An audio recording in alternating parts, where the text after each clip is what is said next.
Did I do? Probably not. Alright, so what I'm doing here is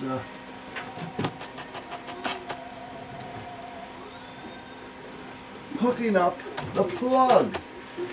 And after I trace this one wire that's been sticking out, it is 12 gauge and there's a 20 amp breaker on it.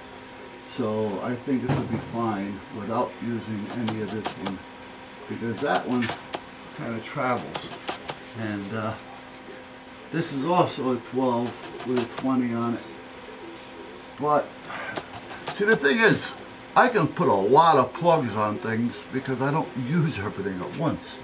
It's just there, you know, and there's just no way that I'm going to use it all at once. So it doesn't really bother me too much to have 8 plugs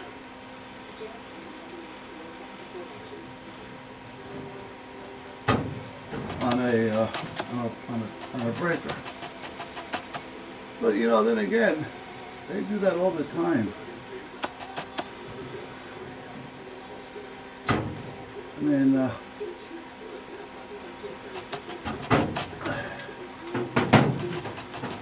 don't want to type that long.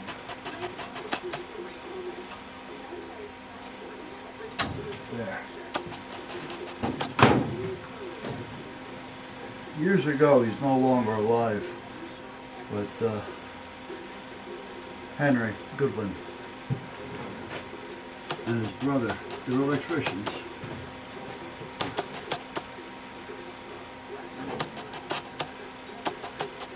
And they used to do a lot of new construction. Now the codes may have been different back then, or they were just whatever, but when you're building a new house, permits are being put out, so you have the inspectors coming out. So what they used to do, sometimes it would benefit them, sometimes it wouldn't. But what they would do is, on the 15 amps,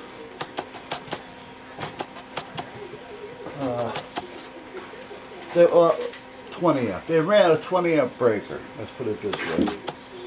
But they put one plug in every room on that breaker, as long as it was only like a 2-bedroom type unit. You know, so you're talking maybe 5 rooms. So they would put one plug in every room on that one breaker. And then, because you needed a plug like every 6 feet or within a certain wall width, they would do another plug on another breaker. Now it sometimes took them a little bit more to do because they had to run more wire, but as a rule, back to back is what they would do on them. But at that point, each room had a breaker for each plug in that room, and that's the way it went. So, you know, they said that half the time they're not using all of them.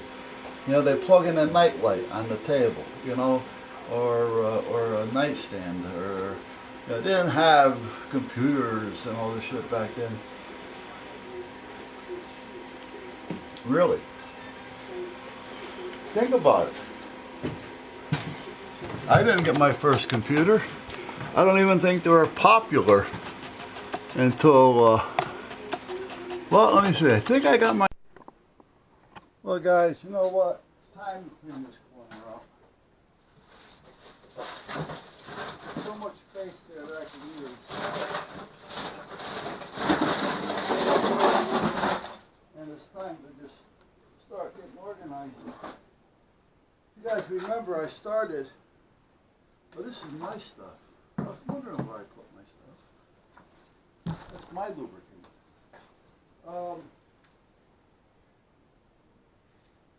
I started on a rampage where I started getting everything cleaned up.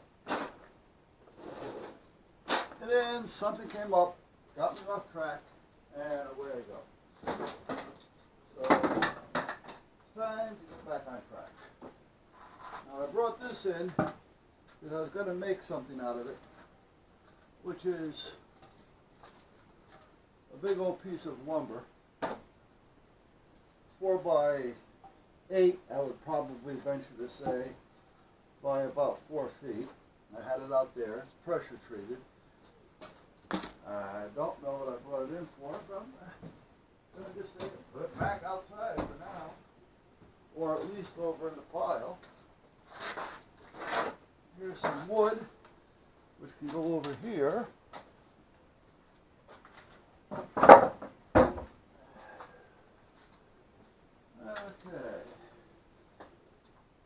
Piece of copper.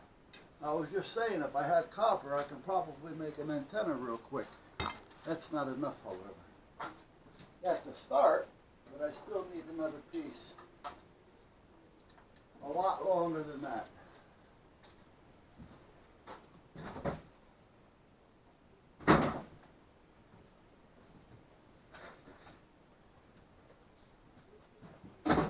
Now, if I just want to make a basic J,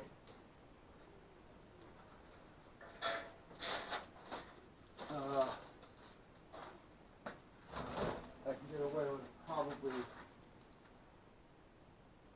another 52 inches or so.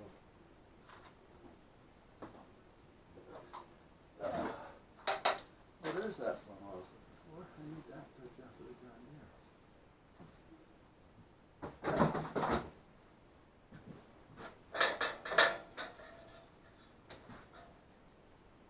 There's nothing here other than a piece of metal. I took everything out of it because it was no good anyway.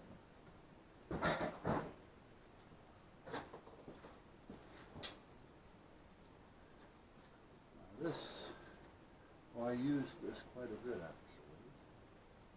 I was wondering where it went. This for. Where's the jumper?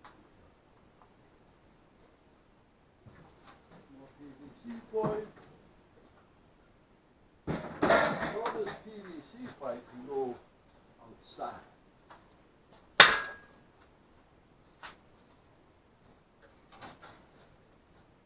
Choo, choo, choo, choo, choo.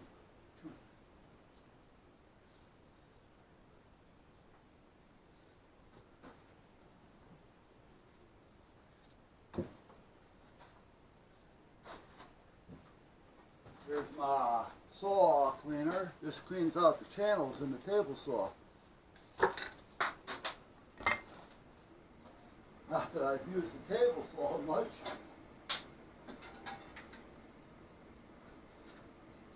Here's my tools for the table saw. Well, not tool, but you know, for pushing the wood.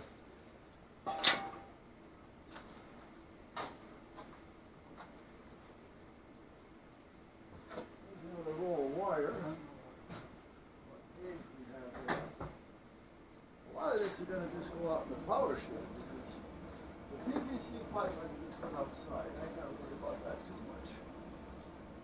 If I was putting pressure on it, I'd worry about it because it would crack it. But just standing there, that's not going to bother it.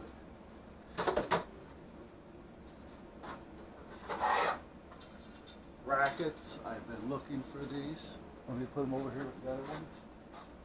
I knew I had them. I was looking for them so I keep them all together. There. That cleans up quick. Well, maybe that's so cool.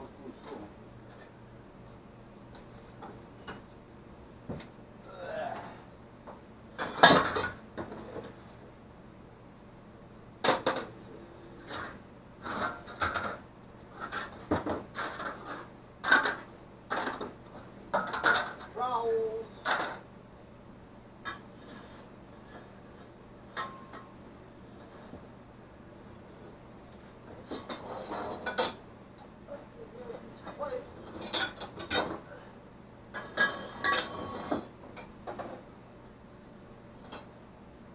This is over here, but some of it fell through.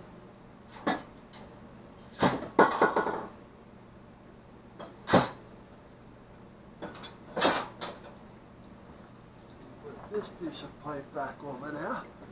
put this piece of 3/12 3. No, that's 14 3. There. There.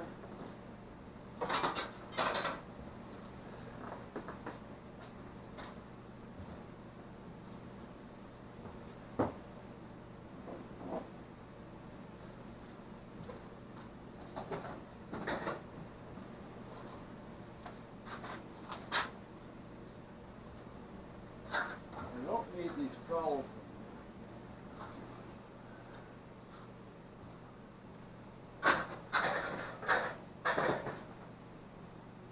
Alright. Now,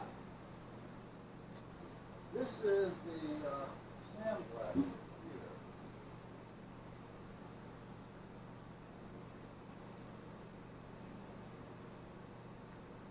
Let me get the broom.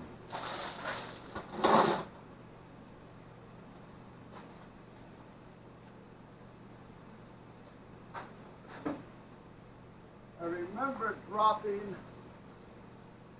a couple of tips on the floor for the sandblaster.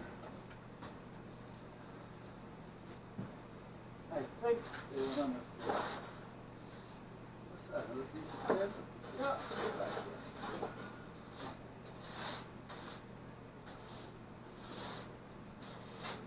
They could have ended up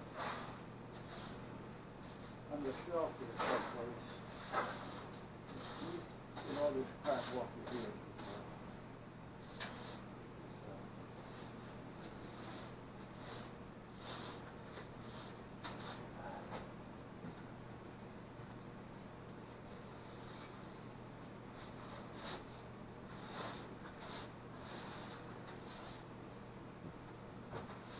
You know, years ago, well, back in the late 80s, early 90s, when I had my store, I had a few things going on in there.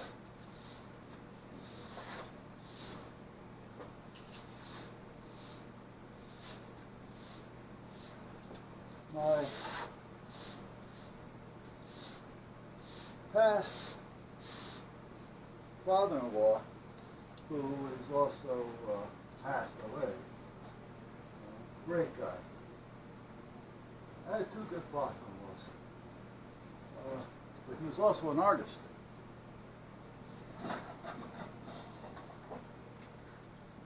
So I used him a couple of times. I didn't do this just because of him.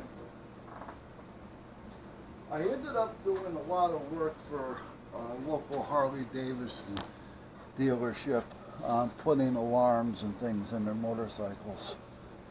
So they can, well, you know, if they wanted to sell it with the one alarm, they'd send the bike to me, you know, and I'd put the alarm in it. I'd custom build it into the seat so you couldn't see it, didn't feel it, didn't even know it was there. Had pressure switches in the seat that you can turn on and off separately from the fork, from a lift. I mean, whatever. Anyway, I also was doing a little bit of sandblasting, and that's what kind of got me into the sign stuff as well. One of the things, I had to keep calling up the sign guy that did my sign, which was something like 5 feet by 10 feet, double-sided, illuminated. A lot of money for that sign. Anyway, they had to have a crane come and put it in place.